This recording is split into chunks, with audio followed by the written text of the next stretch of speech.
Do you think UFOs, the paranormal, weird history, cryptozoology, and outsider art are pretty darn cool? Then you're in the right place. Welcome to High Strangeness with your host, Steve Berg.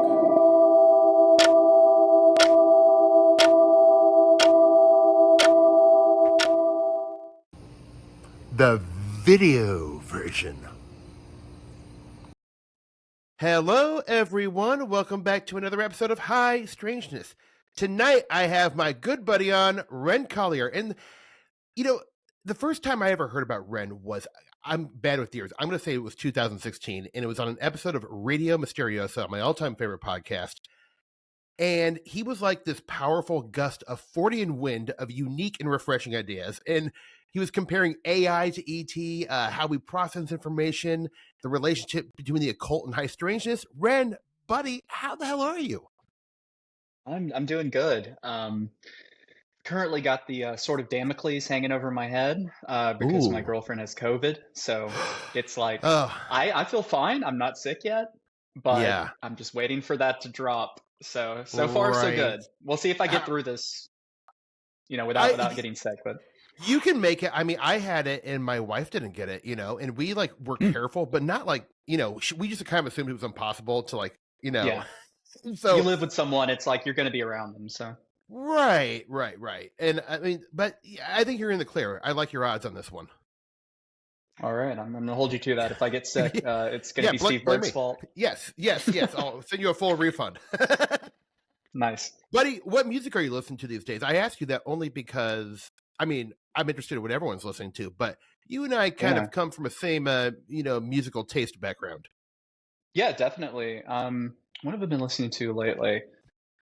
I listen to a lot of weird stuff because I tend to like to listen to stuff while I go for walks. So I think in my recent history, because everybody uses like Spotify or whatever to listen to stuff now. I just use regular old YouTube, which isn't the best, but it's Right. where all like the weirdest crap is. So I think one of the True. most recent things I was really enjoying was there is this Japanese guy who does covers of some very specific, obscure Japanese games called Sword of Justice, and he has a cover of Wonderful. the Phantasm Soldier from Valis. So I was rocking out to that earlier. Okay. Yeah, I found out that the Vampire the Masquerade game actually has a really good like trip hop soundtrack that I've never played the game, but like I love trip hop, so like that was cool to find out.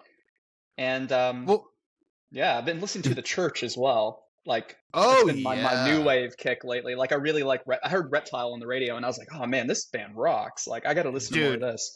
I went through a big Church phase like 2 years ago when I was like kind of only listening to the Brian Jonestown Massacre, which I kind of still always am, but I'm obsessed. But Anton Newcomb, and I can't remember the lead singer of the Church, but he had this show. He had like an old internet show from the early 2000s, and the lead singer of the Church would be on it quite a bit because Anton worshipped him. Oh, cool. Yeah, I never heard about him until because I have XM radio in the car, and so typically if I'm driving around the car, I'll listen to the new wave station because it's usually either that or Lithium, which is like the '90s alt rock station. So one of the two.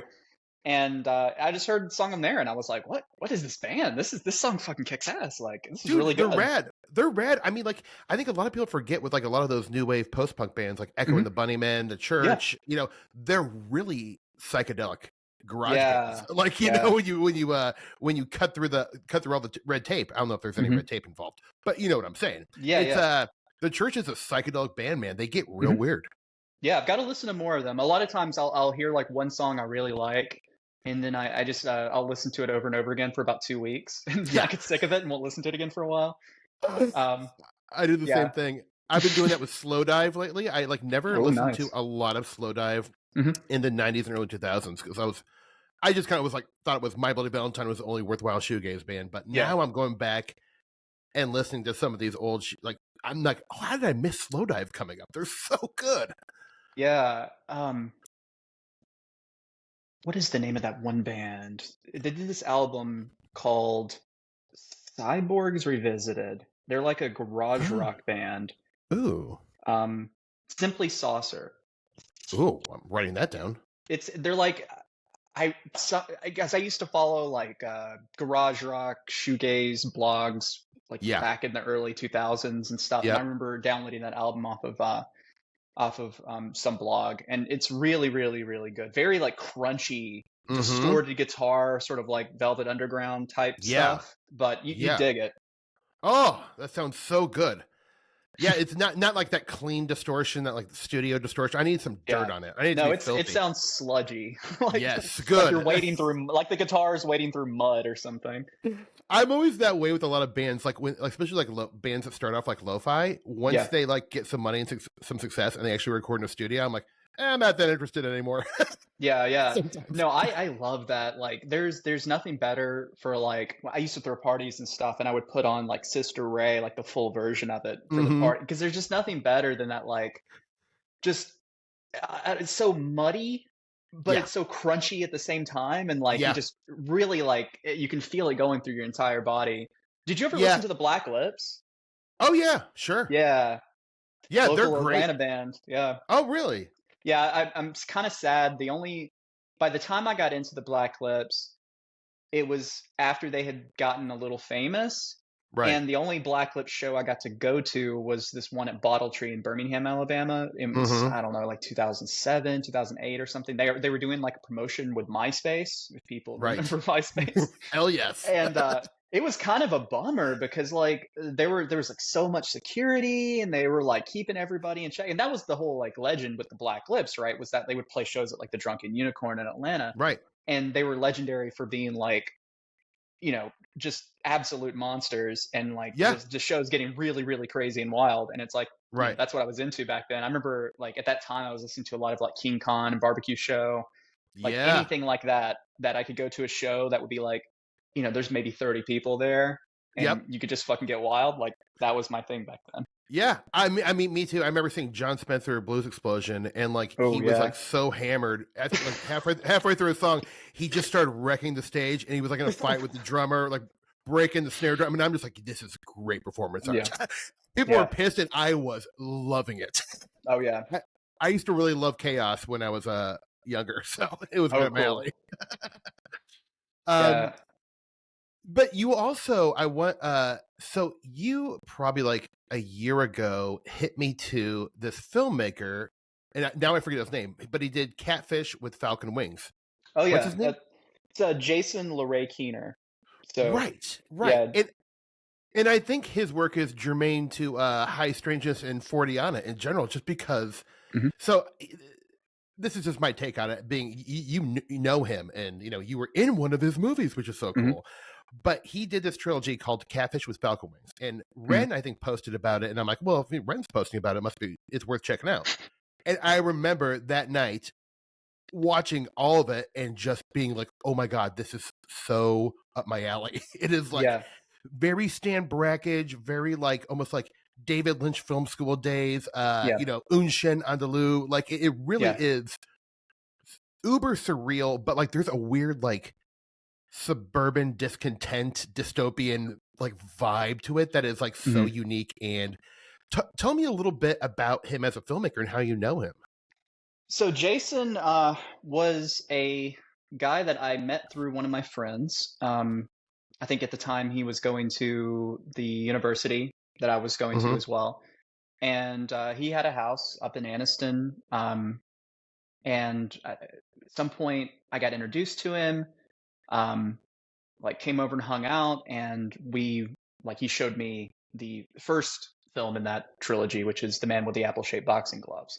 I didn't really know what to make of it at the time, because I was like, it's funny, like most of my film education was like through those guys, because like the filmmaker Adam Wingard, who is like Godzilla versus Kong, that guy, at the time he had moved in with Jason, and so like they were living together. And so a lot of like movies I saw for the first time because either Jason or Adam were like, you got to watch this movie. So a lot of like John Woo stuff was the first time I ever saw it was there. Like, and Killing and Hard Boiled and stuff. Oh yeah. Yeah. And Jason was more into like surrealist stuff. Like, I think like the big influence on that trilogy and his early stuff is definitely like Harmony Korine and like Gummo. Yeah, Like, I can see it. Mm-hmm. And yeah, it's got that. He used a lot of like local people. Like I'm in one of the shorts. Like he used his grandma and his mom a lot. Like in the one that I'm in, Hell Cracking Cobra Eggs. One of the first scenes where the lady's on the lawnmower and she's got Right. like a girl like chained to the lawnmower who's like mowing with Yes. like a little push mower. That's his mom. Like, Really? yeah, and she's such a good actress too. Like because like Oh yeah. there's like a very it's interesting. It'd be interesting to hear other people's like views on these shorts, mainly because like I feel like it's got a very distinctly like Southern feel Mm-hmm. to it, right? Like with the Mm-hmm. accents and everything. But Yeah. like the way his mom talks, like it resonates so much with me because that's like how my mom talked, and like, you know, it's just Mm-hmm. it fits a lot. But yeah, I mean, it was like we sort of me and Jason, Adam, this other guy Matt, like we all had this like little group of sort of like artists and friends and people who some people were making movies, some people were making music, and it was like a cool little times, like, you know, Yeah. like early 2000s, early aughts, and you know, we all just kind of hung out and made cool stuff, and Yeah. like eventually, you know, like people moved away and the group kind of broke up and stuff, so you know, nothing lasts forever, but Right. it was a cool time, and those shorts I still like think are really really good examples of just like surrealist film Yep. from with like zero budget, right? Just like Yeah. stuff that like the other, and to give credit to the other big like input on that trilogy is Jason's like co-writing, co-directing partner Jeremiah Ledbetter, who Jeremiah lived in I think in Birmingham at the time, so um, he wasn't as around as much. So I only met Jeremiah like a few times, but like he's some of the shorts are directed by him, and some of them are directed by Right. Jason. Because I Mm-hmm. think like these were like shorts that they were doing for like local film competitions and film festivals and stuff. And then Jason took, you know, the three ones that he put together as a trilogy and then released that, like, and there were some local showings and stuff like that. But it's all on YouTube if people want to watch it. Yeah, I mean, I'm going to link this for sure because I feel like people will at least find it interesting. I mean, to me, I love it. I love surrealist film. It is what got me. Mhm. I mean, like it changed my life. I started Mhm. seeing, like, I saw Meshes of the Afternoon when I was pretty Mhm. young, and that was like a game changer for me. I'm like, you know, Mhm. but though I feel like in terms of like contemporary surrealist like experimental film, like I just in this is probably my own naivete, but like I didn't know there was much of a scene, and so when I saw this, even though it was made Mhm. 20ish years It was ago, like 20 years ago now at this point. but still, it's I mean like that I still consider Yeah. that modern in a way Yeah. because like a lot of like the Stan Brakhage, Bruce Conner, Mhm. you know, experimental film that a lot of people think of, like I just didn't think there was much around, Yeah. but to me, this is as good as anything I've ever seen. So I think it's really important, and so I'm glad I listened to you, my friend. Yeah, Jason's an amazing talent, and he's I mean the Fortean thing is part of it too, because he had Hmm. at the time a lot of the stuff like music he would make, and some of the other like um, the band Shoo Shoo, the Hmm. video for House Sparrow is directed by Jason. Oh wow, Um, okay, and you'll probably recognize some people that are in the shorts like in that music video, but it's sort of based on like unsolved mysteries, sort of like local investigation. See, we kind of like bonded over unsolved mysteries. At oh the yeah, time, Jason was like he was like a radio DJ at the local college station, and so I would hmm call up and get him to play the unsolved mysteries theme like on the college radio and stuff. that's So great. but I liked all the alien stuff, all the Yeah, Bigfoot stuff, all the paranormal ghost hmm stuff. But Jason was really into like the serial killers and the murderers and like the true right, crime parts of right, Unsolved Mysteries. right. And so I don't know if it's like if you can find it anywhere now. But Jason did do a feature length movie called The Unreignable Compulsion that is sort of like following a guy who feels like compelled to murder. Whoa, It's sort of like a drama, and it's not as like surreal as like his surrealist films. It's more like hmm an attempt at like a straight movie. Um, but I don't know if it's like available anywhere now, because this was right. like years and years ago, and I never like got like a wide release or anything. So I mean, I'm sure if you could get in touch with him, he could probably just get you a copy of it. But Yeah, I might just cold call or cold email, reach out to him because like I'm a fan. I hope he's still doing stuff. Is he working at all? Is he making films? I don't know. I mean, I fell out of touch with Jason a few years ago. Like we would occasionally send messages to each other, mostly Right. about Resident Evil games because we both really Yeah. like Resident Evil. But I know he did he released a music album a couple of years ago that I think was called Splash 96 Splash 96. or Summer 96 or something like that. It was sort of like an electro kind of like album, sort of like 80s synth type stuff. Sure. Yeah. But I don't know. I mean, he has some more recent shorts and stuff on I think his main YouTube page, but Okay. I just haven't kept up with him. I'm all over it. I'll let you know. Yeah. I'm gonna I mean, rabbit hole this guy. I'm such a fan. Yeah, I hope he keeps making stuff. Yeah, I mean, his talent always really impressed me, and like, Yeah. I mean, he's a really cool musician too. He was doing music under the name Can of Zebras.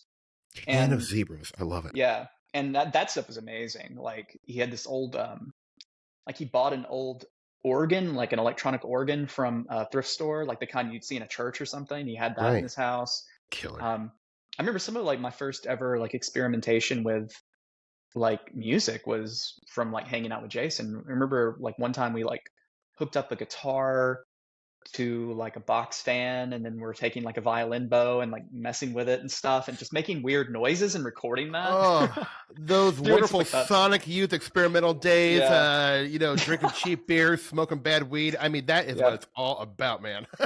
Yeah. I'm getting like sad now. It is I very would love that. nostalgic to think about. I know, it's the best. I wanted to so here's my harsh segue into the weird world of the weird. But Okay. gosh, I'm so bad with years. Okay.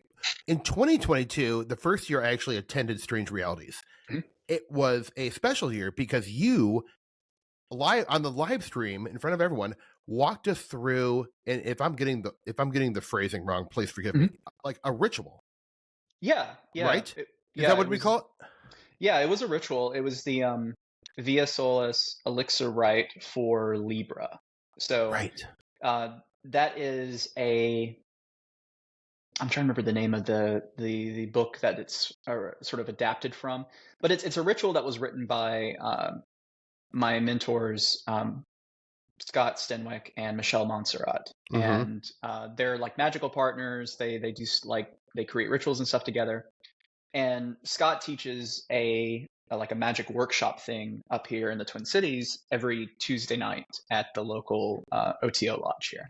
And so I started going to that lodge, going to the magic workshop and learned a lot from Scott. And that is a ritual that we do every month, like whenever, for each zodiac sign. Right. And it just involves like making, it involves sort of a structure where you have like a glass of wine, or in this case, it was like apple juice or something, because I didn't, not everybody drinks alcohol. And you're invoking an angel to bless that liquid with the occult powers of that zodiac sign. So, for instance, like Libra, it's like creating balance, or Right. For Scorpio, it's like talking to the dead. And the idea is that by like drinking that, you're sort of imbuing yourself with those like powers effectively. I love that. But yeah, I mean, it was a really fun thing to do with that. I've never done a ritual with that many people. I didn't expect there to be that many people. I mean, it was like how many was it, like almost 20 people in the circle, right? It was about that much, because I think I had enough talismans, because I made a bunch of little talismans to give to people. They're as a wonderful. I still keepsake. have mine downstairs. Nice. And I thought I had made like more than enough, and thankfully I'd made just enough. Like thankfully no one had to go away empty-handed, but I went through all of them. I gave away every single one of them. And yeah, actually I didn't think about the logistics of having to move around in a circle with that many people. And like there's parts where like each person says something in line, and when we're doing the lodge, it's like maybe 8, 9 people, 10 at most, right? And with like 20 people, it was like, this is going to take a lot longer than I thought it was going to take. But it was so beautiful. It was really one of those things that the whole weekend everyone was talking about, because I mean, like, I feel like maybe there was a couple people who had done something, similar to that. I had not. I know very little about magic, just from what I've read and probably heard you talk about on Mhm. podcasts, to be Mhm. quite honest. But so it was really nice to actually like see it up close and be a part of it, get to participate. It was a beautiful experience. Yeah, and that was the idea. I wanted to have something that people could participate in even if they had zero experience with this kind of stuff. I had little printouts for everybody about like what they were supposed to say and what they were Hmm. supposed to do, so nobody, everybody had knew their parts. And I wanted to kind of show people that, look, like, ceremonial magic isn't as complicated as you think it is. Like, it can be very interesting, and like there's like a theatrics to it that I really enjoy.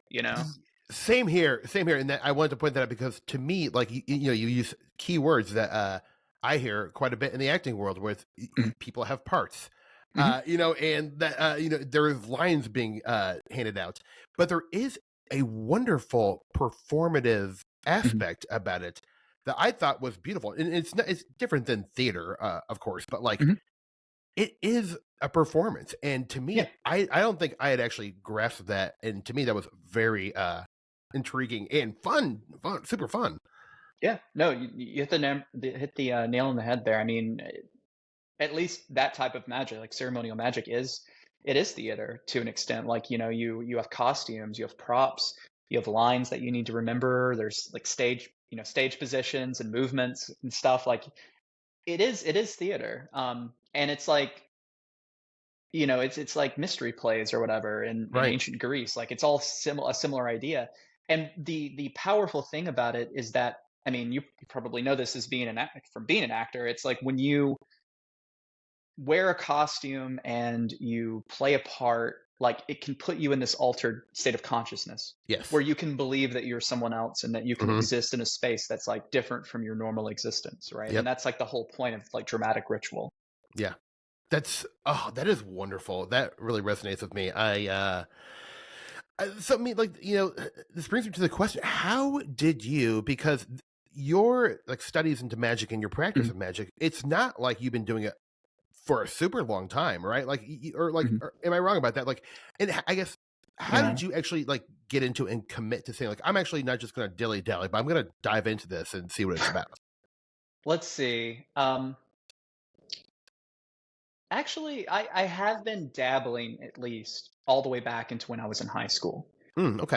One of my very first girlfriends was she, said that she was Wiccan, Right. and she really wanted this book called To Ride a Silver Broomstick by Silver Ravenwolf, Ooh. and her parents wouldn't let her buy it. So I bought it for her, but before I gave it to her, I read a bunch of it, and I was like, this is pretty cool, actually.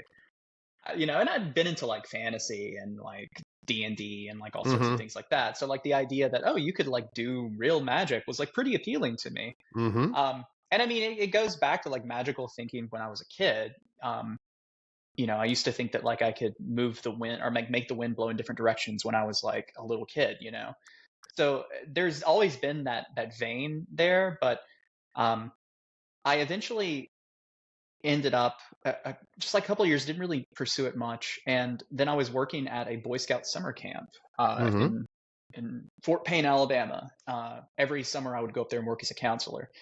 And one of the guys I was roommates with one year had a copy of Donald Michael Craig's Modern Magic, and he was a magician.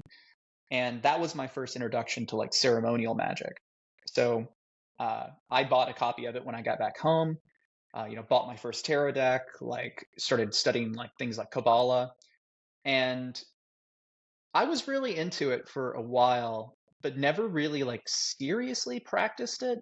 Um, and then I kind of just like dropped off for a while. Like, I still Mm-hmm. had this like baseline interest in it, but it wasn't until I was listening. I'd started getting like back into like UFOs and stuff, Right. and that was around the time, like you said, like around Radio Mysterio. My parents and that, and I was talking to Josh Cutchin over email, and I got some like ideas from some of his work about what, like, he got me to read like Passport to Magonia, and I Yeah. think in There we go. Magonia, like, there's that story of like Fascist Cardin's like father where he conjures the sylphs, Mm-hmm. and it's a depiction of like a ceremonial like magic. It's basically like a conjuration. But the sylphs that appear talk and act very much like, contactee space brother types, Yeah. right?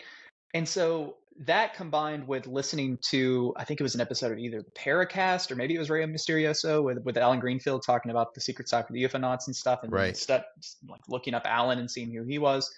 I was like, if I really want to like see a UFO or meet aliens, I think I need to learn how to do magic better. I Like, love that. and That that's when I is, seriously studied it. I will say this. I listened to your old episode of Radio Mysterioso in preparation for this last week, and I think I'm pretty sure you mentioned something like, I want to get into magic because I want to interact with aliens, and I'm like, God, that is. So, and I was like, that's great. And I remember hearing that when that episode came out. I'm like, I like this guy. Yeah. But that's an amazing approach, because I feel like, but I mean, even if you think about like what a CE5 is, I participated in a CE5 like 2 years. I didn't pay for it, but I was at a UFO conference and they invited me. So I'm like, hell yeah. And I realized halfway through it, I'm like, oh, we're just doing ritual magic. We're all in a circle. We're all like talking to the sky, asking for this, trying to decrease randomness. And I'm like, this is magic, man. Yeah, it is. It's just, it has its own language and its own like flavor, but it's still magic. And I mean, my general like theory about a lot of what people experience as UFOs and like contact encounters and stuff is spiritual in nature. Yeah. Like we're talking about either like the Fae or spirits of some kind, things that have like always been here, that have always interacted with us, that may be like a part of us rather than anything external from another world.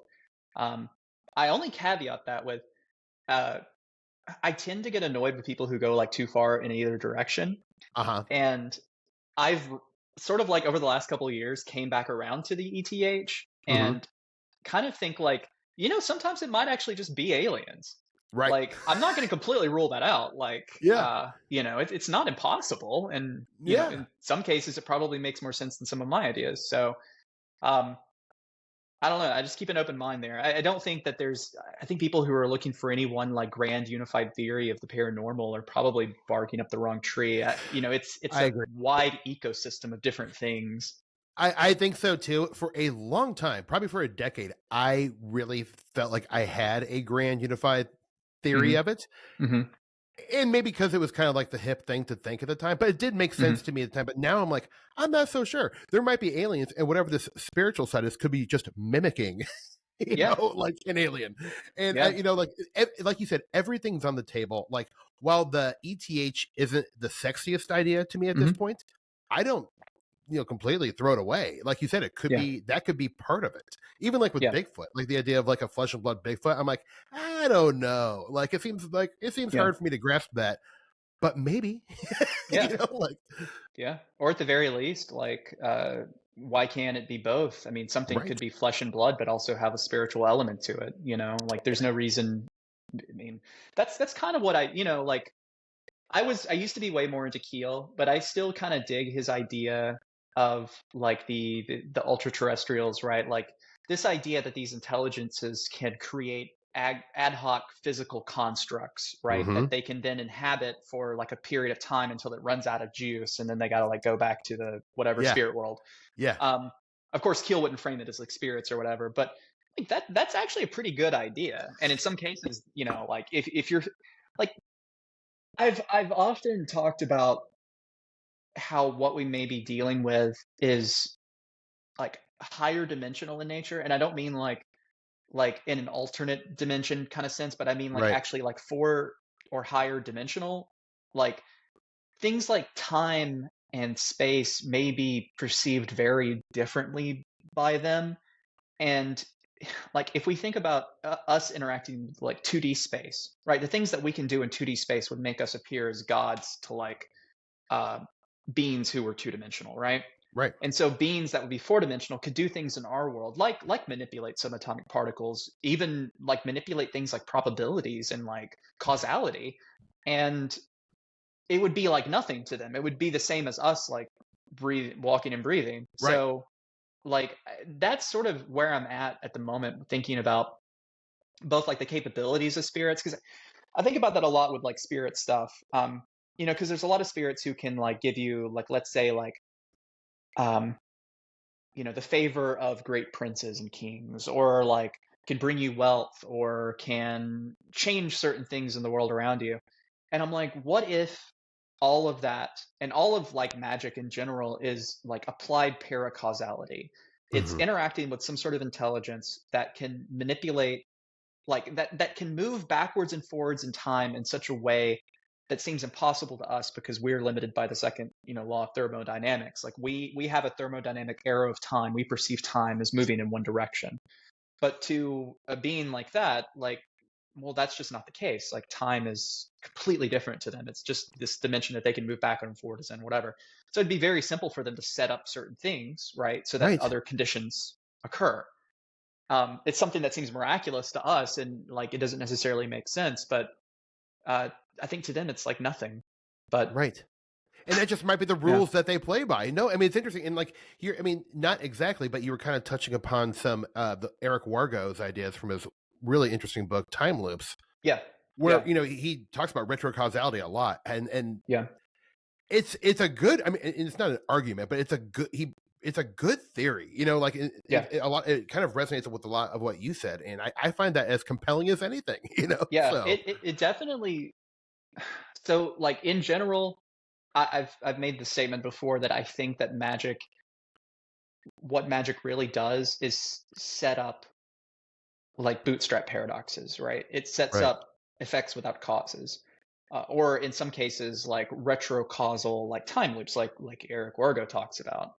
Um, I think this gets not experimentally like proven, but like elucidated upon with remote viewing research, Mm-hmm. especially a variant of remote viewing called associative remote viewing. In associative remote viewing, you have a target that is the outcome of an event that has like a binary outcome. So say like, does this team win the Super Bowl? Okay, Right. and if yes, the image that you tie to it is like say a hamster, and if no, the image is a fire hydrant. Okay, and then you ask a group of viewers to um, basically like describe the target, right?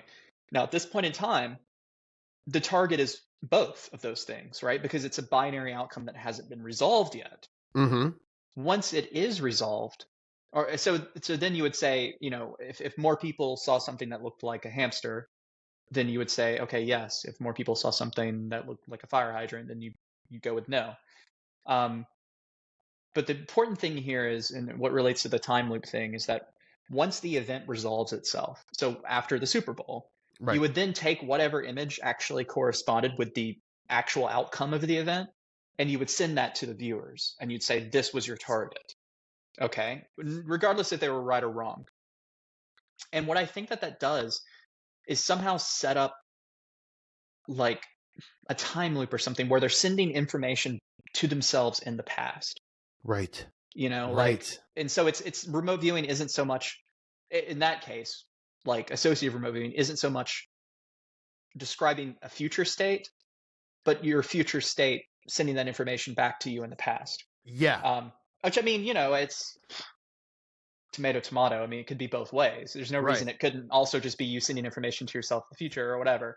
Um, but I just can't help but think that that is very evocative, and that's that reading research papers on that. Like there's a really good one from the University of Boulder, I think. I can send you the link after the show, Please. where they use associative remote viewing to with untrained viewers in order to make predictions, I think, on the stock market. Ooh. And it had like, it was only 6 experiments, so like not a huge sample size, right? And it was, I think, betting on uh, like options or whether or not something was like higher or lower at the close. So it's a binary decision. So it's 50-50. And it's not impossible that you could flip a heads 6 times in a row, right? But they actually got like all 6 sessions right. Like Wow. it was correct each time, which again, like it's only 6. You'd have to test it way more times than that to get anything that would be significant to me experimentally. But it's an interesting thing. It is very much interesting, and you know, if I mean, like obviously everyone knows about the SRI experiments in the 70s and 80s at Mhm. Stanford with Russell Targ and Hal Puthoff doing, remote viewing research. Yep. And obviously they talk about, mostly you hear about, their great successes with it. Mm-hmm. So, I mean, like, and this, this is getting into, wild speculation here, but I mean, remote viewing is sort of, there's a magical aspect to it. Yeah. And it makes you wonder if there are people in the CIA, for instance, or somewhere in the government, government funded thing, practicing magic to try to experience. I mean, you know what I'm saying? Like, Yeah. I mean, if you think about, and I don't know how valid any of it is, but in Nick Redford's wonderfully page turning book, Final Events, Yeah. which I love. I read it like twice. But I mean, that's literally what, Ray Boucher was told by these Collins Elite members that, they were practicing magic and it didn't go so well. Yeah.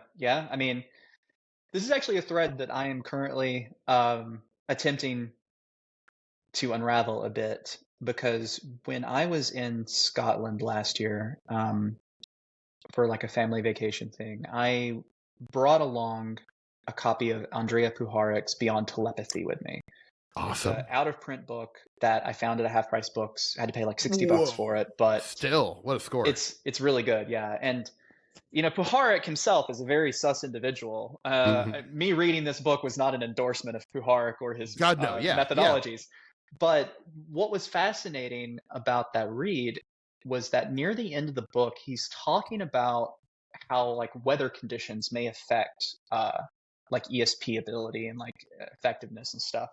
And he references, of all things, the Key of Solomon as an example of like how magic could be affected by storms or whatever. And so he's making, like, even though he doesn't say it explicitly, he's making a connection there between ESP and magic. Right. And it's also playing his hand a bit that he is familiar with magical texts like the Key of Solomon. Right. So, and then you think about his involvement with I think Dr. Vinod and the Conjuring of the Nine. Are you familiar with that? Oh yeah, big Sinister time. Forces. Yeah. Just really quick, in case my listeners don't know. So the Nine, you can help me describe this. So there was I think a fairly like kind of like bourgeois group of people, right? It was like some elite old money people in the East Coast got together in a house and were contacting the Nine, which was 9 entities on a astral plane, or I don't know what did they think they were? Did they think they were aliens or like spirits? Or I think Puharich kind of implies that they were maybe aliens, but they're definitely like spirits or something. I mean, who knows what they actually were? I think they claimed to be like Egyptian gods or something. Right. But the important part is that they told all of these people that they were the chosen ones and that, they should rule the world. And all these people were like, that's what we've been saying, So I love when the spirit dates validate how we should, control everyone. Yeah, exactly. And it's just very spooky stuff. And like that was Puharich's thing. They were being channeled by this guy that Puharich was like a handler for. Puharich was also a handler for Uri Geller. Like, so Puharich himself is a weird guy. And I'm like, well, if he was familiar with the Key of Solomon, what other stuff was he working on in terms of magic? And then you see the Ray Boucher stuff. And it's really hard for me to know what to make of the Final Event stuff. Me too. Because like years ago, I was way more into it. And like I recently listened to a really good episode of I don't know if it has a different name, but it's like the Sitting Now podcast. But it was a special set of episodes just called the Mauve Zone with David Metcalf is on that a lot. Yeah, David Metcalf and Ben so not Ben Matheny, Joe Matheny. Yeah. And in that, Joe Matheny kept talking about how the whole Final Events Collins Elite thing was kind of like a game, like a meme that was being spread by a certain group of people. Right. And so he was very not dismissive of it, because I think it reflects reality a bit, right? But it's also a story that was told intentionally leaked out to certain people. Yeah. I don't know. It's some level of this stuff is also murky and it's just mind games, but ultimately I know Puharich was familiar with magical texts. there is some kind of connection to there's two connections here that I'm trying to make to Puharich, and that is the study of like gifted children, especially like Walter Breen's program in New York, and potentially some stuff being done on kids by like paperclip Nazis that were brought over after the war, centered around like Lackland Air Force Base in Texas, which is where like the Whitley Strieber stuff comes from.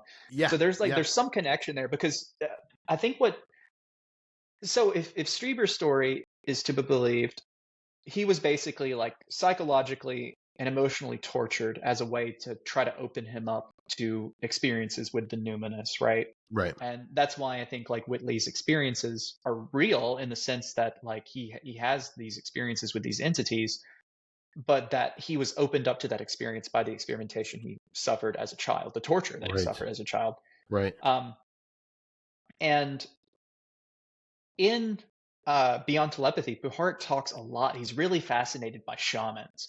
And he talks a lot about like going to Siberia, like studying these shamans, and like this whole idea of a like shamanic initiation where a child will like nearly die or have some kind of horrible sickness but survives, and because they had one foot in the other world and one foot in the living, like that makes them an intermediary for spirits for the rest of the tribe. And so there's this idea that these like traumatic experiences experienced at a young age can open someone up to these experiences.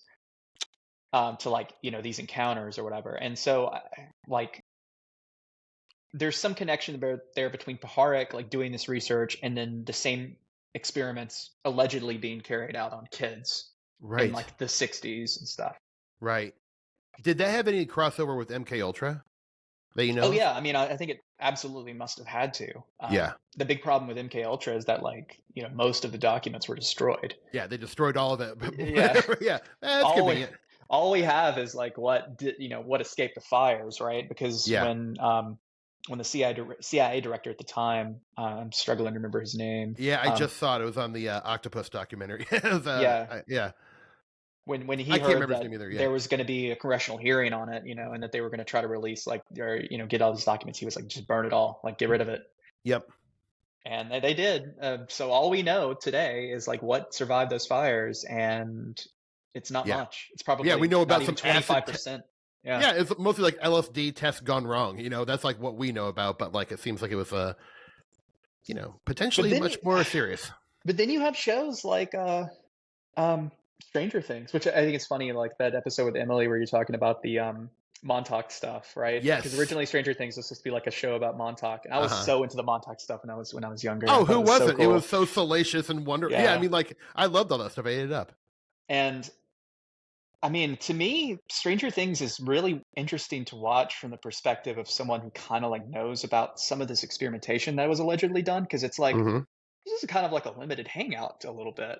Yeah, you know, like some of this stuff really happened. I mean, you know, probably not to the dramatic extent that it does in the television show, but it's like this isn't like I'm pretty certain that like we ran experiments on kids to try to unlock psychic abilities and stuff. Like this isn't like completely out of the question. Right. Dark stuff, but yeah, it's so dark, but it is fascinating. It's you know, it's too bad no one because I mean, yeah, like you said, Puharich is one of those. There's like just so many fascinating like characters, like personalities in the high strange Fortean world, because he is definitely one of them, because like it does seem to me that he was like not necessarily an agent of some sort, but I feel like he was working with the government and doing a lot of the stuff at the behest of them. It just seems like, you know, because he had all this funding. He was going to Mexico studying mushrooms and like, you know. Yeah,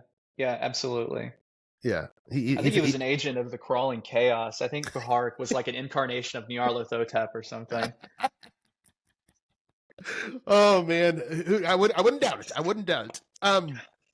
I wanted to ask you, so the year before I went to Strange Realities in 2022, in 2021 I was unable to attend, but I did the wonderful thing, made the wonderful move of purchasing the streaming ticket where you can watch all the shows. It was fantastic. I really enjoyed it. But your talk happened to be my favorite. And it kind of came at a time where I was going through all this like crazy change in my life. I just moved back to Omaha, Mhm. and COVID was still going crazy, and the world was just becoming what it is right now, which is Mhm. weird. Yeah. And you had a couple lines, and I don't know if it was necessarily the thrust of your lecture, but you said a couple things that actually like really helped me Mhm. and like made me feel really good. And that was, you said two things, and that one was accelerating the weird, Mhm. and you expounded upon that, and you also said if you don't program your own life, that someone else is going to program it for you. Yeah. And I remember like writing it down and getting chills and going, yes, he is right. I love the weird. I'm Yeah. going to celebrate that. And also, I better program my own life, because I don't want to Yeah. live a shitty one that, someone else is trying to give me. Do you Yeah. mind kind of speaking upon those two key phrases that really stuck out Yeah. to me? Yeah, I mean, a lot of the accelerating the weird thing came about because at the time, the whole Hellier phenomenon was going on. People were really into it. I played a part in that by helping make the new Aeon English Kabbalah calculator with my friend Alan, and Right. um, it was really fun for a while. But then I started to get worried that like people were like, "Oh, I can't wait for season 3," or "I can't wait for the next thing from the new Kirks." And I was like, Hmm. "Why are you waiting on the new Kirks? Yeah. Like, all the weirdness is out there for you to find. All you got to do is look for it. Make your Yeah. own weirdness. Like, if anything, this should be a call to action for everyone. Like, you don't have to the your experience of the weird doesn't have to be dictated by these people that you don't know, who are entertainers. Right. I harbor no ill will towards them. I mean, I think they're great, but Yeah. ultimately, I just worried that people weren't picking it up themselves and running with it. And Right. that's what I wanted to try to encourage people to do. Because I was like, you can have your own weird experiences that don't necessarily have to be tied back to this thing, right? Like, if anything, Hellier should be an example of like how weird things can get when you actually just like fully immerse yourself in it, right? Right. When you go full John Keel mode. Yeah. And but part of that goes back to my ideas about magic and theatrics, and part of the like program or be programmed thing goes to that as well. At that same Strange Realities, Jose Herrera did a really good talk as well about sort of some similar ideas, but being applied to veterans. So I encourage people to go watch his presentation as well, because it's some of the same stuff as mine, but tinged more towards the realistic, while mine's tinged more towards the supernatural. At the time, I was really like into Grant Morrison's comic book series, The Invisibles. I was like doing a Uh-huh. reread of it, and I really liked this idea. I think at the same time, I had just read like Cosmic Trigger as well, so Sure. I was You high on the weirdness rocket at that moment. you were ready to create reality tunnels, man. Yeah, and I was like, like I had this theory that you could sort of like inoculate yourself from being like having your mind be given um narratives and memes to work with by sort of like creating your own. And Right. part of that could be around just believing everything, but just like loosely, right? Right. Like I think my example was that I believe that the moon is an alien weapons platform that was put into the skies to like watch over Earth and enforce some sort of cosmic Versailles treaty on the human population, who were basically like the losers of a galactic war that took place in our solar system, 100 million years ago. Now, is this true? Probably not. you know, like I'm gonna go out on a limb here and say I'm probably wrong about all this. And do I like strongly believe in this to the point where I would like argue for it? Like, no. It's a Yeah. fun fiction that I like to play with. Like I like to look up at the moon and think like that there's, like ruins and stuff on it. That there's like Right. alien robots like watching me from the moon. Yeah. And Richard Hoagland stuff. yeah, exactly. And that's the thing. And what I was trying to warn people away from. But if you look at things like that in this way where like these beliefs are like loosely held, you you I believe avoid the pitfalls of what happens to a lot of like true believers, like like the Tom DeLonge types, right? Yeah, The people who get right. really convinced that they have all the answers and that they when really you should be saying, I don't have any answers. Here's some stuff I think right now.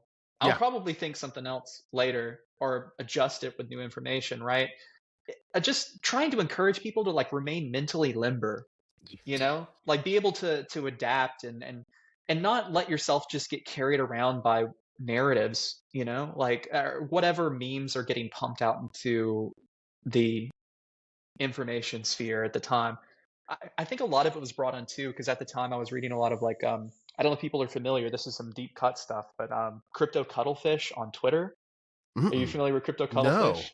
So crypto cuttlefish is a guy who is probably the most legendary like parapolitics poster on Twitter of like all time. Wow. Um, you got to kind of be a true doom murderhead to know about crypto cuttlefish, but like he had some great threads back in the day, stuff about like Thomas Pynchon and stuff about intelligence agents infiltrating 4chan back in the early days. Um, and he just disappeared one day. He just stopped posting, and he was anonymous, and nobody knows who he was or what happened to him. But it's one of the internet's greatest mysteries. I love those, by the Definitely, way. yeah, I love those, by definitely the worth way. looking at his posts because those are some of the greatest threads in Twitter history. Oh my god, did you ever read? So I came to him late in through Radio Mysterioso, but have you heard of Brother Blue, the Yeah. Blue Avian? Oh, excuse me. Yeah. No, I've heard about him secondhand, like through Radio Mysterioso and through people Right. who were part of that sort of like late '90s Yeah, internet message board that Gen culture. X message board. Yeah. Yeah, I was. It was a little before. It was before my time, but I have found various pieces from his website because his whole thing was like, first off, this guy was like he had the most in-depth knowledge about UFOs, Mhm. all the different theories. He's like read every book and about ritual magic, the occult. Mhm. I mean, you name it. This guy knew. I mean, like, it was so wildly impressive, and he was an unthinkably great writer. Yeah. Super satirical, really funny. And then one day he just took down the website. And Yeah. everyone was like, "Whoa, what?" And now people have like, there's like pieces of like links where it'll have like a couple pages of it. It's like really scattered, but like Mm. it is truly one of those things where it was mind blowingly like next level great. Yeah. I highly recommend just typing Brother Blue. I'll even try to like post some links to a couple of the things that still linger around. But it sounds like cuttlefish, and I do love those mysteries where Yeah. someone comes in, makes a big splash, and then boom, they're gone. They're gone. Yeah. No attempt to ever. And it's like you wonder what happened to them. Mhm. You hope nothing like bad happened to them, or maybe they Right. just like maybe they were just it was always like an alt and they still post under another name and just nobody knows it was him the whole Right. time. Right. I mean, who knows? But at the time, I was reading a lot. I found out about Cuttlefish. I was reading some of his threads, and especially the one about like how tied up intelligence was in the early days of like 4chan, and realizing that these like message boards could be used to like program people and to spread specific like narratives and memes throughout Oh the yeah. subculture. Because Oh at yeah. the time, I mean, I was a poster on 4chan in the early days, before it got too weird. And I don't know if people remember this, or I guess you would have had to have been a poster around that time, but all of internet culture was downstream from 4chan, right? Mhm. It all either came from 4chan or from something awful. And those two places, like by the time the normal public was like seeing memes, like ancient memes, right? That are old as hell to us now, but stuff like Rickrolling, Right. like or even like the Numa Numa Kid thing, right? Like that was already stale on the 4chan side by the time the normies found it, right?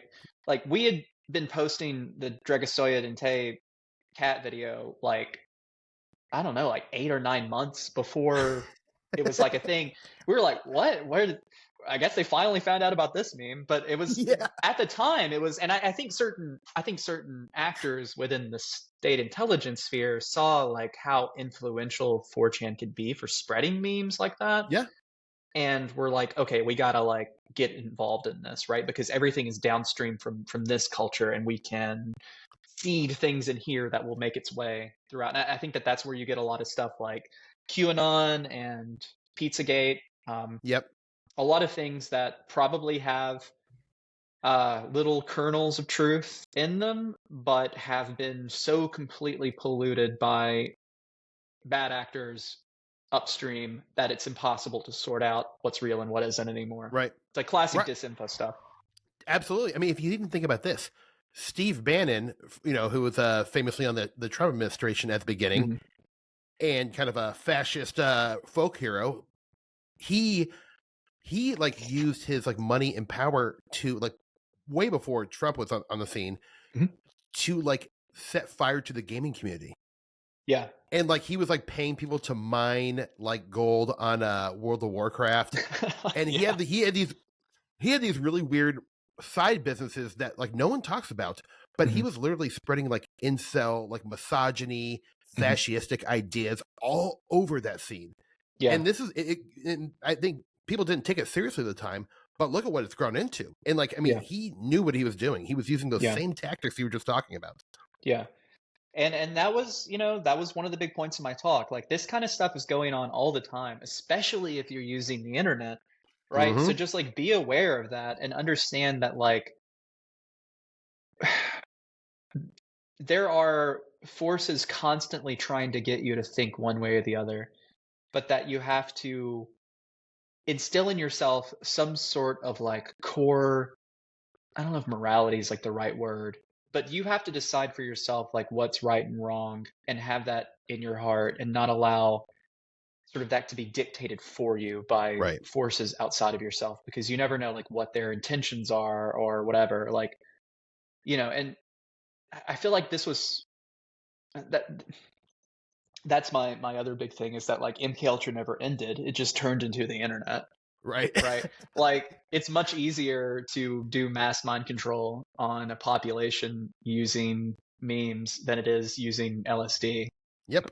Yep. So It's so true. it's grim, but it's like if you're going to engage with this kind of stuff, you have to understand that, right? You have to like Yep. be aware of the dangers of it and like be able to like look at yourself critically and think like, are these thoughts that I'm having like my own, or is this the way someone else is wanting me to think about something? And a lot of times, I mean, yeah, as you were saying this, I was like looking inward a bit and just thinking like, oh, wow, a lot of things I think are just because they're being put. Yeah. Like it is one of these things where it's probably a constant battle, especially when you're on the internet all the time. Like all of us are. I mean, not all of us, but like I'm speaking for myself. Like I am on the internet quite a bit. Yeah. So it is a cesspool of disinfo out there. Yeah. I mean, even like, the disclosure movement, I'm not so sure that all this disclosure stuff is one big like psyop. Like, that, I mean, like, it just seems like the same narratives. It's that same X-Files type narrative, like they've been pushing for so many decades. Yeah. And every, 15 years it pops up and it's a little bit different. And maybe there's a kernel of truth somewhere in there, but like nothing's ever going to come of it.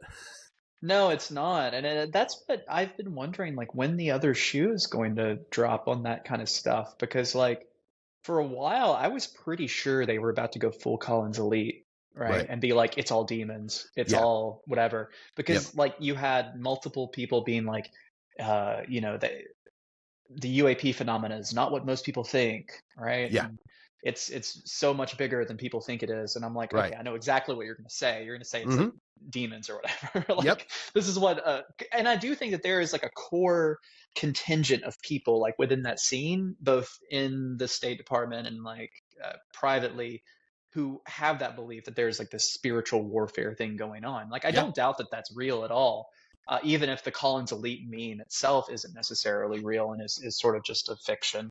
But I do think that reflects an attitude that is actually carried by some people.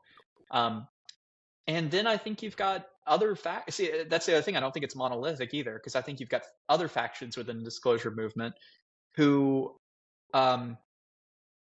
instead of seeing it as this like spiritual threat, they see it as some like a national security threat. Right. And whether or not that's actually sincere or not is a whole other story, because I think in some cases, a lot of times those same guys talk about how, oh, we have to determine whether or not this is a national security threat. Also, can you contract that work out to Lockheed Martin for $700 Right. billion. Right. You know, it's like they're always And by asking the for money way, on the other hand. yeah, So, yeah. that's part of it. So I think for some people, and I think for some people in the disclosure movement, it's just a grift, right? Right. It's like a way to pay the bills, right? Because Yep. you've got this whole captive audience of people who will hang on anything you say, Oh yeah. right? And you can just string them on forever because you can just tell them every year, oh, it's this year. This year is going to be the year that they're really going to tell us what they know about UFOs or UAPs, Right. whatever they call it then. Yeah. Um, And it's yeah. weird because I feel like a lot of these like the people in the disclosure movement, they're into I mean, like I love UFOs. Like I love UFO ephemera. I love UFO Mhm. stories. I love stories of high strangeness. Mhm. Like whether it's anything to the UFO phenomenon or whatever it is, I don't care. I love it. I think it's really entertaining and wonderful and thought provoking. But I think a lot of people in the disclosure movement are just interested in like the political thriller conspiracy of it, and they never even talk about like they never have like the conversations we're having. And not saying like we're better than them or anything. I'm just saying like it Yeah. doesn't seem that interesting to me. Like Yeah. after a certain point, I'm like, all right, yeah, I guess now we wait. And like Yeah. it kind of goes back to what you're saying about don't wait for the Newkirks to make Hellier 3. Yeah. Go out and experience weird stuff yourself. So they're doing like the exact opposite of what you're talking about. And there's this whole, I think that's an allure that I think traps a lot of people. It certainly trapped a bunch of ufologists like Bill Moore, Yep. right? Where you've Absolutely. got people in your ear telling you, oh, well, you're special. I'm going to give you the real intel. I'm going to tell you what's really going on. And it makes you feel like you're like a spy and you're like part of this like secret thing. And I think some of the guys may even really believe that they're getting the real story or whatever. I'm but sure. they're just being fed a narrative that fits the designs of some other group that may not even it may not even be related to UFOs. I mean, that's the myth engineering aspect that I think I talked about at that same talk was that, and in my stuff about like the underworld, I think that it's recognized by at least some people that like propaganda doesn't necessarily have to be like concrete. Like a society's and cultures like myths and fictions and fantasies also influence the behavior of the inhabitants, right? Right. Or of like the participants in that culture. So by making a specific section of the culture believe that there are aliens or that there are crash vehicles, whatever, it may influence them to make certain decisions that may not even be related to UFOs, right? Like sometimes I think we got to think about this stuff maybe like a bit tangentially, right? Like maybe the long game is that it's completely unrelated to UFOs or whether or not people believe in them, but that it's just steering people in a particular direction that they want them like to go. Right. Does that make any sense? Like it makes perfect sense. They're using UFOs as the carrot, but really they have another intention in mind. That makes perfect sense. I mean, like, because that actually makes more sense to me. That I feel like, from a government standpoint, I bet they don't give a shit about what the populace thinks about UFOs. No, but they are and have been steering a large part of the narrative. You know, even if you think about, you and I are kind of like 80s, 90s, early 2000s kids when we were coming up with probably the same kind of like UFO media. We have now found out that like over half that stuff, or a good 2/3, is complete like fiction. Yeah. And largely, a lot of it was put out by Richard Doty and a lot of other bad actors. So absolutely, yeah. I don't think it's because they were trying to push us into a belief system about UFOs, but just like, oh, these group of people, especially like, I mean, like I'll admit, like people are interested in UFOs kind of are a little bit malleable where like, they're already believing something that's kind of marginal. Yeah. Well, we can steer a large group of marginal people to a direction pretty easy. Exactly. It gives you an in. And I mean, if you look at like, there are some letters, I think Boltzmann Booty on Twitter has posted some of this stuff about letters from Alan Dulles talking about the UFOs and stuff. Like he wasn't interested in whether or not they were real, but he was very fascinated about how it could be used to spin narratives and like control people, basically. Like a way of controlling mythology, and how by controlling a culture's mythology, how you can then like control the people who are in that culture. That's exactly right. It's Steve, my laptop is about to run out of battery. Can I go grab my my grab your cord. I'll vamp. Yeah. I'm gonna I'll be Ren's right gonna back. go grab a cord. I'm gonna talk about what I made for dinner. And you're going to find this weird, but at least once a week, I find myself where like, hey, I have some vegetables that are about ready to go bad. And I had a head of cabbage. I always have a head of cabbage. You never know when you're going to eat cabbage. And I had some carrots and I had an onion and I had some garlic. So I decided to make like a Korean-based stir fry. And I just thinly sliced up that cabbage. The carrots, I did another, kind of a julienne on those. But you can make your own stir fry sauce, and it's very easy if you have a couple simple ingredients. And one is I usually use like I put some dark soy sauce, regular soy sauce, some fish sauce, oyster sauce, and then I always have in my freezer cut up like little Thai chilies, and then I just pop some of those out of a Tupperware, chop those up, stir that sauce vigorously so it all kind of becomes the same consistency. And then about when your vegetables are about halfway, then add that sauce and just stir fry the rest of it together. I put some tofu in there for protein, steamed some white rice in my Instapot, and let me tell you, it was fantastic. So good. I'm really into Korean. I'm telling everyone about my Korean dinner tonight. I'm into making Korean food. I'm making gimbap. I'm rolling like little rice balls filled with like a hard boiled egg. It is good fun. I go through these phases of cooking like weird stuff. Have you ever, with your Chinese cooking, the stir fries and stuff? Yes. Do you ever use Shaoxing wine? Oh, buddy, you bet. All right. You gotta have it. You gotta have it. It's like I didn't realize that's what gives Chinese food the Chinese flavor until I actually bought a bottle of Shaoxing wine and I started using it. I was like, oh, this is like the flavor.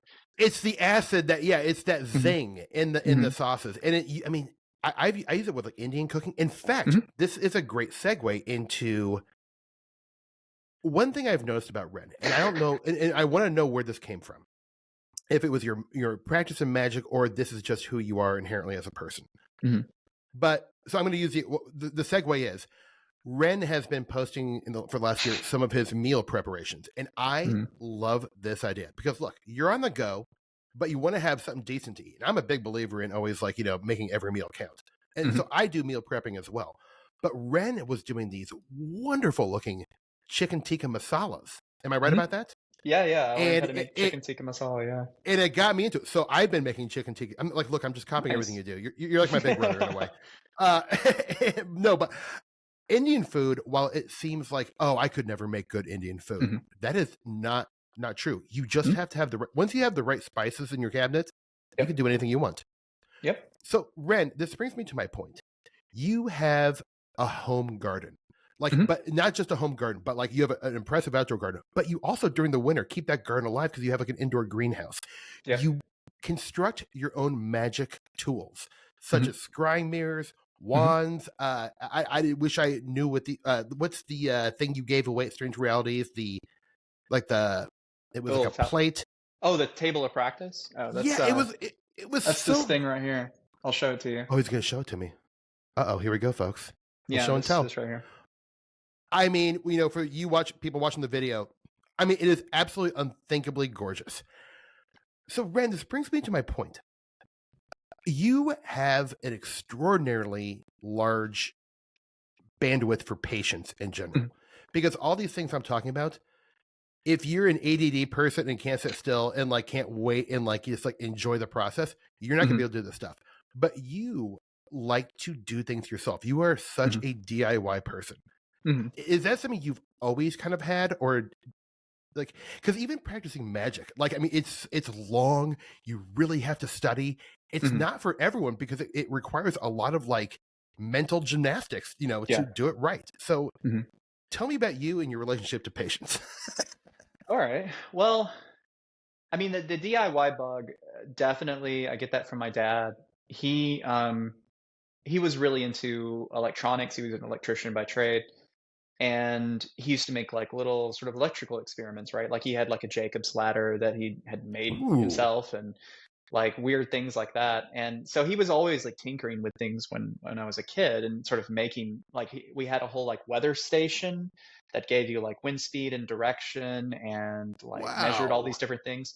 And he made this himself. Like we had circuit boards and we did all the wiring and stuff and the transistors and all this stuff ourselves. We actually calibrated the wind speed. Was an anemometer, I think, by driving down the road and like holding it out the window of the car at like a certain speed so that we could say, okay, when we get this like voltage or whatever, it's at this speed. And so that's what needs to have the display. So we would do a lot of things like that as a kid, and that instilled that into me, this idea that like you can sort of just like make stuff, yourself. And the other part of it is that I just like enjoy learning new things. Yeah. There's like not a thing in the world that like I don't want to know a little bit about. And you see somebody, it helps two people, like if people want to get into stuff, it helps to have like a problem to solve, Right. right? Like for me, I was like, all right, I would like some cool magical tools, right? So what do I need to do to create these tools, right? Well, first I got to come up with a design, and then I got to figure out a way, like in that table of practice, right? Like this is all, what you're seeing is something that I made like probably 4 years after I started making these. The very first ones I made weren't anything like this. They weren't as intricate. They didn't have a, a little brass plate that was like engraved in the center. Like Right. it was just a big thing that I bought a wood burner, right? And used a wood burner to like carve into it, but it was all freehand. And it wasn't until I was like, I would like to make more of these, and I would like to make it really repeatable and precise. And so I found out about CNC machines. So I bought a little hobby CNC machine off of Amazon for like $300, and taught myself like the code, the G code that you need to put into the CNC machine to like run it. And just all of this stuff just requires like trial and error. And I know it probably seems like I'm always doing this kind of stuff, but I have that curse where I procrastinate for long periods of time, and then I get these manic bursts of creativity where I'll spend like 14 hours straight like working on something. Yes. Yes. That's how I've always been, and so a lot of my work comes out of these like bursts of right. sort of energy. But micro obsessions. yeah, exactly. Yeah, and I mean that's the curse of this too, is that a lot of times I'll teach myself a new skill, I'll work on something for a little while, but it's not like I want to do it for the rest of my life or even do it again. Like I've got so many like weird little tools and stuff that I'll probably never use again, that I bought for one specific purpose, and then I got bored with that. Yeah. And it's like, I'm never going to use it again. Like I've got a laser engraver that I've been meaning to like do something with for 6 months, right? That I created a whole ventilation system for it and did all of this like hardware and additions to it, and then I haven't touched it in like 6 months. So But that's okay. I mean, like, yeah. the way I see, like I really like I look up to you in a lot of ways. I'll just admit it. Like I think like you are one of those people who I see really making the most out of life. And you're programming your own life. Like a lot of my friends these days, I talk to them and they're so down in the dumps because things are getting very dystopian-y in America and the whole world.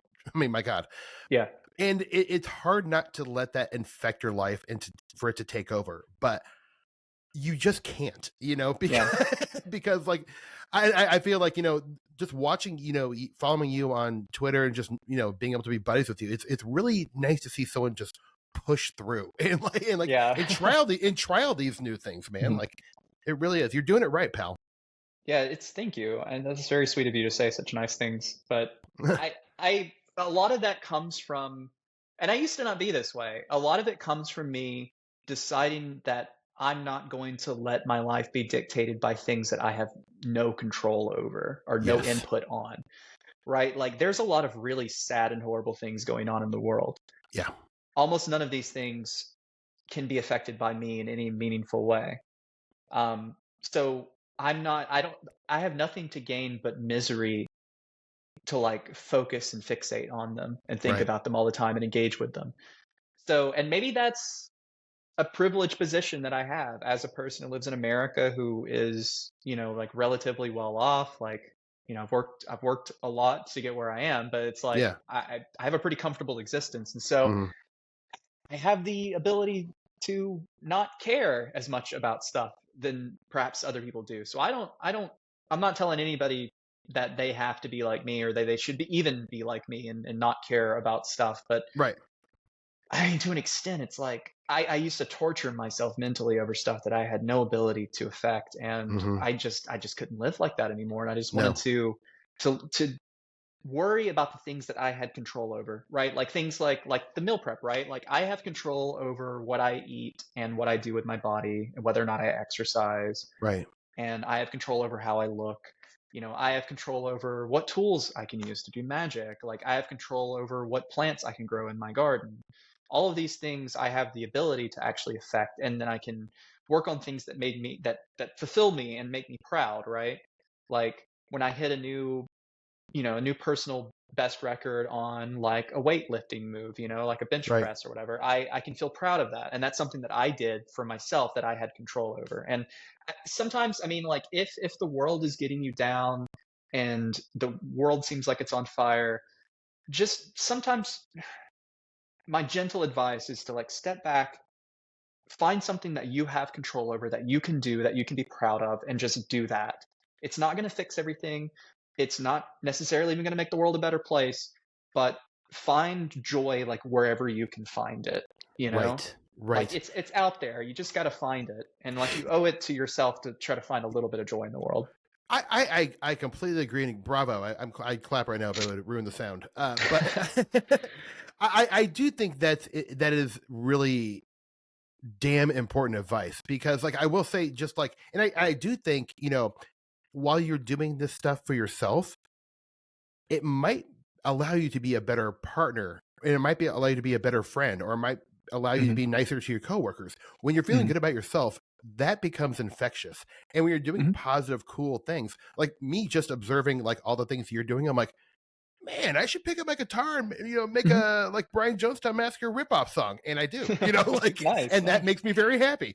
But like, I think like, and I feel like when I do that, when my wife comes home from work, I'm a better husband and a better partner Hmm. to her, because I'm in a good mood and I'm more caring, and I might Hmm. prepare a better dinner. But like, or like, I might be nicer to my neighbors. Maybe I'll go pick up the recycling that fell out of their, whatever it is. Hmm. I do think this stuff does spill over to Yeah, the people at least around you in your orbit. Now, like you yeah, said, it's not going to have any great sweeping change throughout the world, but I think when you can kind of like course correct yourself and put yourself on a better trajectory, more yeah, positive, happier one, well, that's kind of infectious. It just is. yeah. So, Yeah, and so if yeah, and if people are, I know a lot of people are concerned about social issues, and that's great.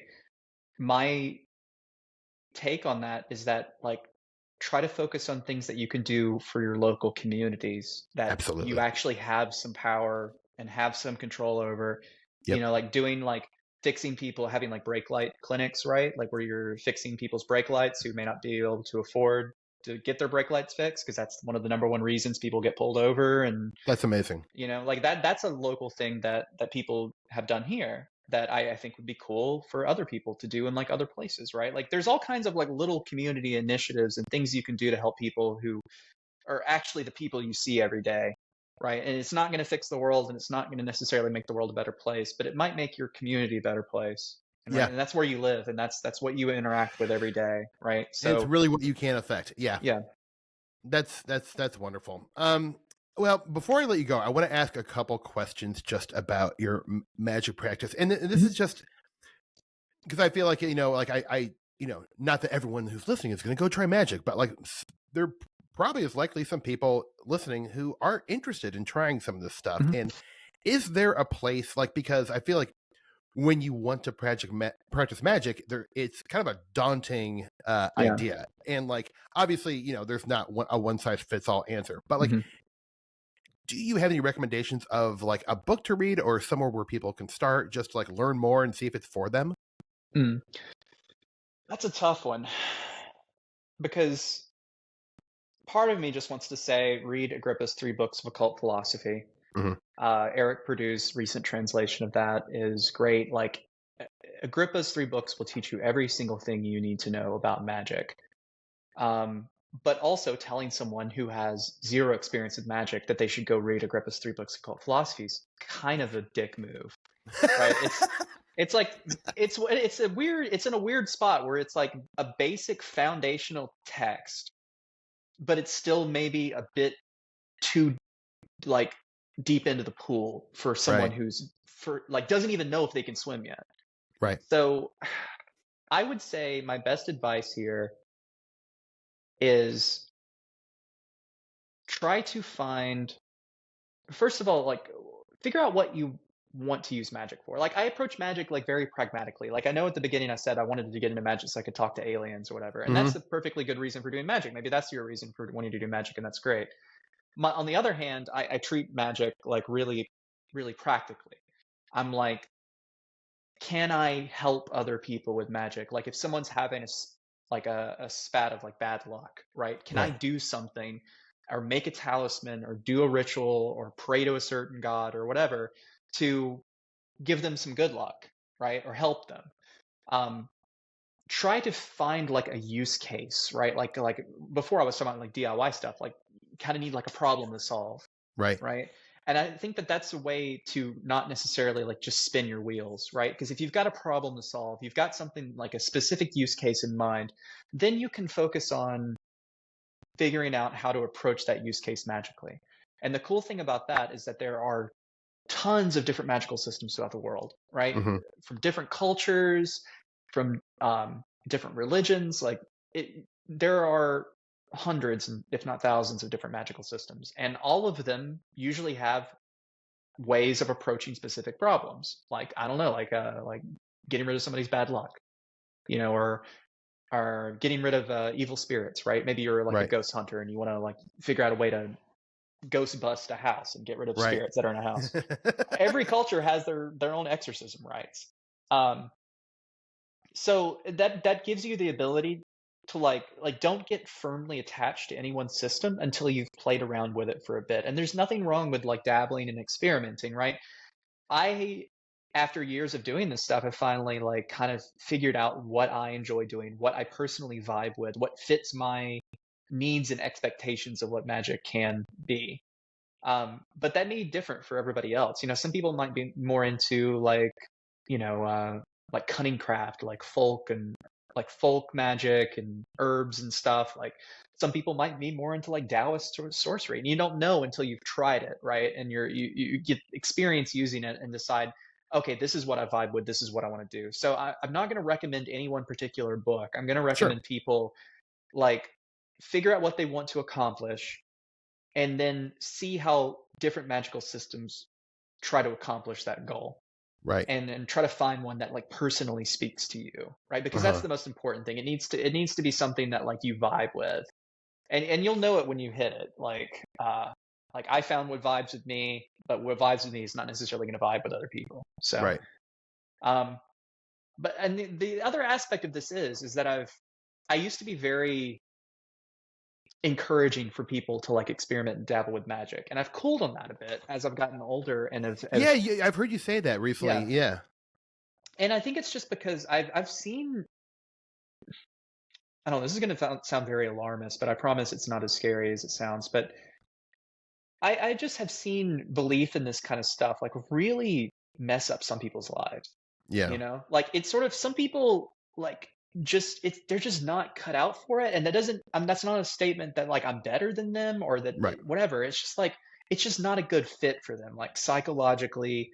Like it opens a lot of doors that like can't be closed again, Right. and that's not necessarily like a healthy way for everyone to live. It's not something that Yeah. like everyone should do. So don't feel pressured into like doing magic either.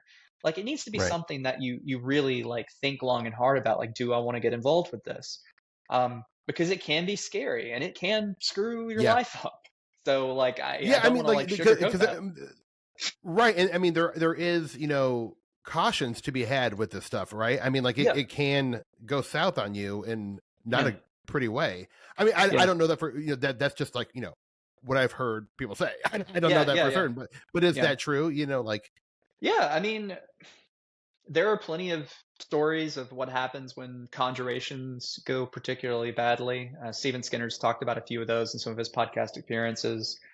Um, I've personally seen, I'm not going to go into a lot of details here. If you want to yeah, know details, like people can find me and DM me if they're interested. I right, just don't want, it's another person's story. I don't want to tell yeah, their of course, story on, of course, but I've heard like some examples of things going really bad.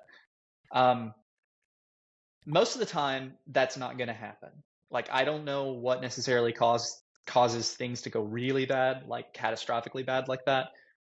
But I've definitely had experiences where I didn't follow certain precautions that were in the text, and I like paid for it in the sense that like either it physically injured me or that I came out of it with like something wrong. Um, Ooh. it can affect you mentally in a profound way. Like there was one particular ritual I did last year, and I kind of screwed up the end of it. I was supposed to like disperse the energies that I had called up in this ritual, and instead I like sealed them into myself. Oh. And it was a like a very Saturnian rite, very like dark death, the underworld kind of stuff. And like for a week, I was like more depressed than I've been in years. Oof. I was just like constantly thinking about like my own death, my parents dying, like what that's going to be like my dog dying, Oh like how I'm God. going to deal with that. And it was like thoughts that like intrusive thoughts that I just could not get out of my head. Right. And part of me understood this is because I did that. This is Yeah. because I screwed up and I did the opposite of what I was supposed to do at this point. So I was able to kind of like stay objective to the extent Right. that I'm like, this will pass. Like I got to get through this week. Like I know that this will eventually sort of fade and I'm not going to feel like this forever. But I don't know, man. If you were like a newer person and you didn't have that experience and that happened to you, like I don't like bad stuff could happen. So Yeah. that's all I'm saying too. Like don't go lightly into magic. Like magic is like serious Yeah. and you should take it seriously. And it's not just like an aesthetic or a vibe or like a culture or a like a lookbook or whatever. It's Yeah. not. Some people do really just do treat it like just an aesthetic. It's just Yeah. like their TikTok aesthetic.